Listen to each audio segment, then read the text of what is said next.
এবং একটি পুষ্পতলিকা রয়েছে ইসির, সেটিকে তারা দাহ করবেন খুব সম্ভবত, এবং আমরা সেই চিত্রটি আপনাদেরকে দেখানোর চেষ্টা করছি। এবং আরো একজন কিন্তু শুয়ে পড়লো, অর্থাৎ দুজন ব্যক্তি কিন্তু ইতিমধ্যেই শুয়ে পড়েছে, এবং আমরা দেখছি সর্বস্তরের নেতাকর্মীরা পুরো জায়গায় জুড়ে অবস্থান নিয়েছে এবং তারা নিবন্ধন ফিরে পাবার দাবিতে তাদের যে আহ্বান সেটা কিন্তু চলমান রেখেছেন।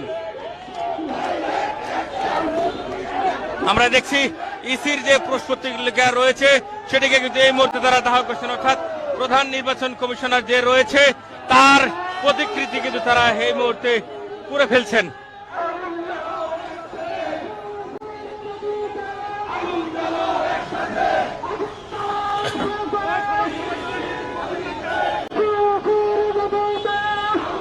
আমরা দেখছি ইসির পুষ্পতলিকা দাহ করছেন এই মুহূর্তে।